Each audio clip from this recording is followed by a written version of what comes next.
Sekarang kita akan berkenalan dengan pemikiran Aristoteles. Aristoteles, Aristotle, ya, dalam bahasa Inggris kita menyebutnya. Aristoteles hidup dalam kurun waktu 384 sampai 322 sebelum Masehi. Dia adalah seorang filsuf dan ilmuwan Yunani kuno. Dia dipandang sebagai salah seorang pemikir terbesar dalam sejarah Barat. Dia memberikan sumbangsi yang mendasar lintas bidang filsafat, masuk di dalamnya metafisika, etika, politik, dan biologi. Aristoteles ini adalah seorang murid Plato. Sejak berumur 17, Aristoteles belajar di Akademi Plato di Athena. Dia belajar di sana selama sekitar 20 tahun. Dengan dekat dengan Plato, kemudian dia berani mengembangkan gagasan-gagasannya sendiri secara mandiri. Sekarang kita coba memperhatikan beberapa hal dari pemikiran Aristoteles. Pertama, metafisika. Aristoteles percaya bahwa dunia yang kita alami real, nyata. Ini membedakan Aristoteles dengan gurunya Plato. Yang membedakan dua macam dunia, yaitu dunia penampakan-penampakan dan dunia yang nyata. Dunia penampakan-penampakan adalah dunia yang kita persepsi secara indrawi, yang bersifat material, bersifat fisik. Sedangkan dunia yang nyata, dunia yang sejati, realitas yang sesungguhnya adalah dunia ide-ide atau dunia bentuk-bentuk. Aristoteles memiliki pendapat yang berbeda. Dunia yang kita alami ini, yang material, yang fisikal, yang kita persepsi secara indera adalah dunia yang nyata. Nah, Aristoteles memperkenalkan konsep hilomorfisme. Hilomorfisme, sebuah gagasan bahwa segala sesuatu merupakan perpaduan atau kombinasi dari materi, dan bentuk atau morfik. Segala sesuatu memiliki dua aspek, aspek material dan aspek formal. Ada bahannya atau materinya, ada bentuk atau formatnya. Ini konsep hilomorfisme.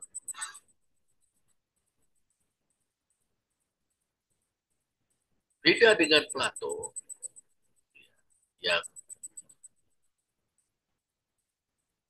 mempercayai idea-idea atau bentuk-bentuk yang tidak lain dari ideal-ideal sempurna yang abstrak. Idea tentang kebenaran, idea tentang keadilan, idea tentang kemuliaan, Idea tentang kursi yang sempurna, idea tentang meja yang sempurna, idea tentang manusia yang sempurna, dan sebagainya.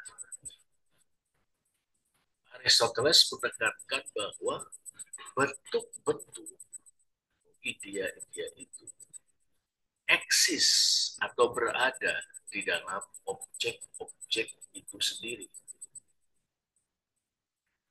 Jadi idea-idea atau bentuk-bentuk tidak eksis secara independen dari objek-objek, tidak eksis di dalam dunia idea, eksis atau berada di dalam objek-objek itu sendiri. Idea tentang kursi ada di dalam sebuah kursi. Bila ada sekian banyak kursi dengan jenis atau tipe yang berbeda, masing-masing memiliki unsur-unsur yang dapat membuat sekian banyak kursi itu terkategori sebagai kursi. Nah, unsur-unsur itu ada di dalam kursi-kursi itu sendiri.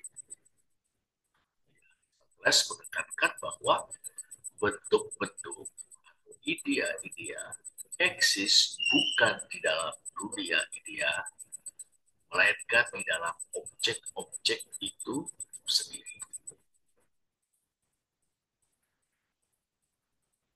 Aristoteles dipandang sebagai bapak logika formal.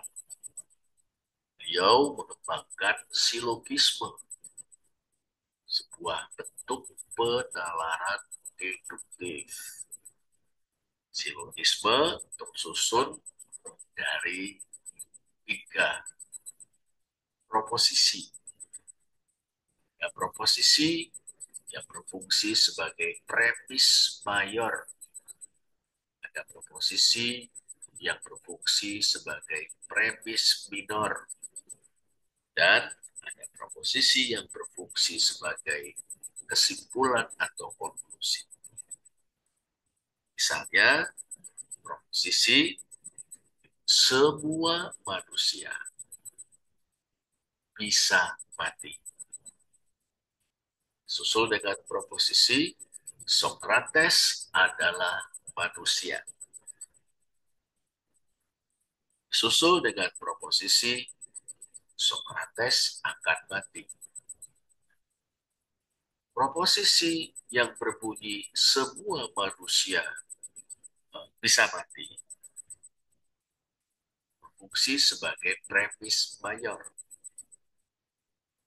Proposisi Socrates adalah manusia, posisi sebagai premis minor.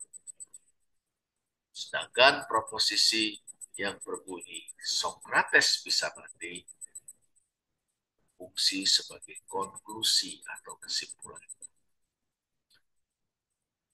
Silogisme.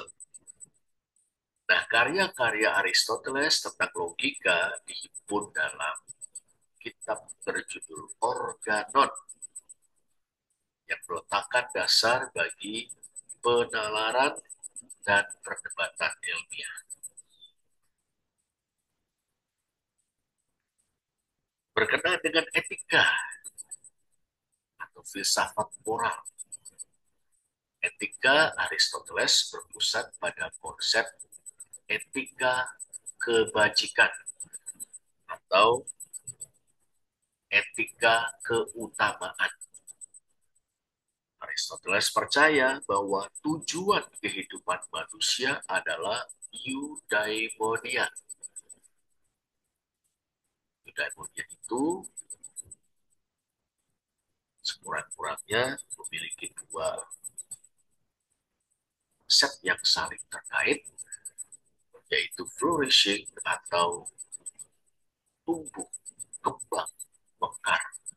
Cara tentang perkembangan manusia, mengaktualisasikan potensi-potensinya, dan satunya lagi adalah kebahagiaan.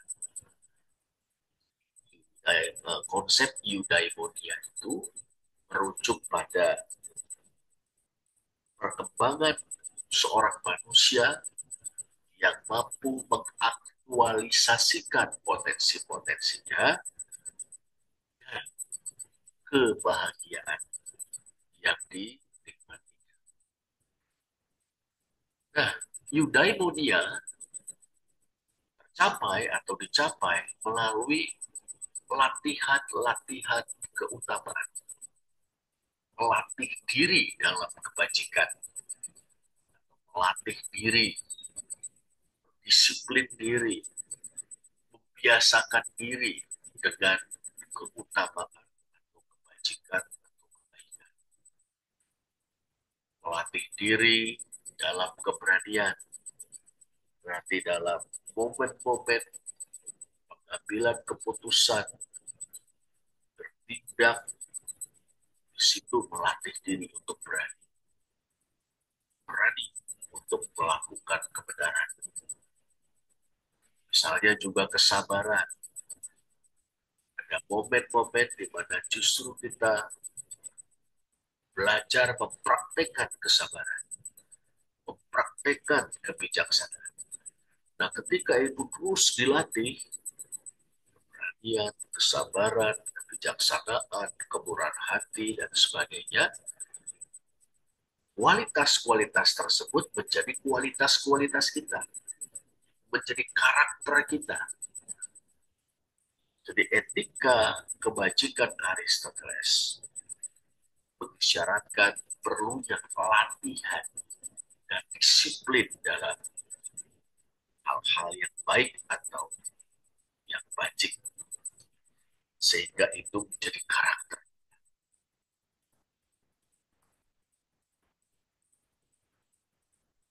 Keutamaan atau virtue adalah berkenaan dengan kemampuan menemukan jalan tengah di antara ekses-ekses dan kekurangan-kekurangan, between excesses and deficiency. Misalnya, antara sifat pengecut dan nekat. Pengecut adalah sebuah kekurangan. Nekat itu ekses, terlalu. Jalan tengahnya adalah keberanian. Jalan tengah antara sifat pengecut dan sifat nekat adalah keberanian. Jadi,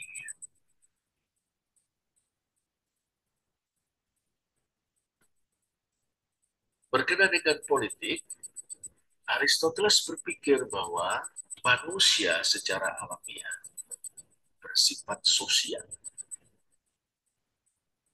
Manusia secara alamiah juga makhluk politik, makhluk yang berorientasi pada kehidupan bersama dan menata kehidupan bersama itu. Sifat sosial berarti terarah pada kebersamaan. Makhluk politik terarah pada upaya untuk menata kebersamaan atau kehidupan bersama itu. Menurut Aristoteles, tujuan politik adalah mempromosikan kehidupan yang baik bagi warga negara. Mempromosikan kehidupan yang baik bagi para warga negara. Bukan sekedar kekuasaan, tapi soal mempromosikan kehidupan yang baik bagi para warga negara. Termasuk menciptakan kondisi-kondisi yang memungkinkan tiap-tiap orang untuk tumbuh, berkembang, mengaktualisasikan potensi-potensinya, dan meraih kebahagiaan. Dalam karyanya Politeia atau Politik, Aristoteles menganalisis bentuk-bentuk pemerintahan, berbagai bentuk Itu yang menganjurkan sebuah pemerintahan campuran yang menyeimbangkan monarki atau kerajaan aristokrasi, kekuasaan di tangan para bangsawan, orang-orang hebat, dan demokrasi, mana rakyat juga memiliki suara yang patut untuk didengar atau diperhatikan. Aristoteles selain memaparkan apa itu monarki, aristokrasi, dan demokrasi, ia mengusulkan sebuah pemerintahan yang dapat memadukan dan menyeimbangkan ketiganya. Itu akan sangat menarik bila kita bersama ya. Aristoteles juga seorang yang berminat pada biologi. Ya. Dia melakukan pengamatan-pengamatan yang serius dan bernilai sangat penting tentang hewan-hewan dan tumbuh-tumbuhan. Dia melakukan atau membuat klasifikasi makhluk-makhluk hidup, mempelajari fungsi-fungsi mereka. Dengan jalan itu ia meletakkan fondasi untuk ilmu. Nah, menarik cara beliau membedakan manusia, hewan, dan tumbuhan. Kita melihat ada gradasi atau tingkatan. Kalau tumbuhan itu memiliki jiwa vegetatif. Cirinya adalah reproduksi dan pertumbuhan. Jadi jiwa vegetatif di situ ya. Nah, namanya tumbuhan bisa bereproduksi, bisa bertumbuh. Lebih tinggi dari tumbuhan adalah hewan ya, yang memiliki sensitive soul, bisa bergerak, bisa merasa ya. Hewan juga memiliki perasaan. Tapi yang paling tinggi adalah manusia yang punya tiga-tiganya. Hewan selain bisa bergerak, perasaan, reproduksi, manusia hanya memiliki perasaan, bisa bergerak, bereproduksi, dan tumbuh. Juga memiliki kemampuan berpikir dan melakukan refleksi atau permenungan. Aristoteles menyebut manusia memiliki rational soul, jiwa yang rasional. Dan vegetative soul, hewan atau binatang sensitive soul, manusia yang paling tinggi rasional soul. Nah, orang besar ini berdampak besar. Kalau jika seni berpikir, seni menalar tepat, upaya Aristoteles ini berhasil membentuk pemikiran intelektual Barat hingga abad ke-19. Berpikir logis. Nanti tentu bukan dikembangkan, tapi dilengkapi dengan logika dialektik. Abad 19, abad 18, peralihan ke abad 19, Hegel, dan jangan lupa Marx. Aristoteles juga berdampak pada diskursus etika dan politik, etika kebajikan, juga teori politiknya terus mempengaruhi filsafat kontemporer, juga pendidikan dan pemerintahan. Nah, Aristoteles ini tokoh yang sangat penting. Inilah menjembatani jurang di antara idea-idea abstrak Plato dan pendekatan empiris dari sains modern. Kuncinya adalah dia melihat bahwa dunia yang kita alami, yang kita persepsi real, bukan sekedar cerminan atau refleksi dari dunia ini. Sedangkan idenya itu sendiri bukan ada di dalam dunia idea, tetapi ada di dalam objek-objek itu sendiri. Nah, pendekatan Aristoteles yang menyeluruh dalam memahami dunia, filsafat, sains, etika, politik, meninggalkan suatu warisan abadi yang sangat berharga dan terus mencerahkan banyak bidang disiplin hingga saat ini. Demikianlah pertemuan kita dengan pemikiran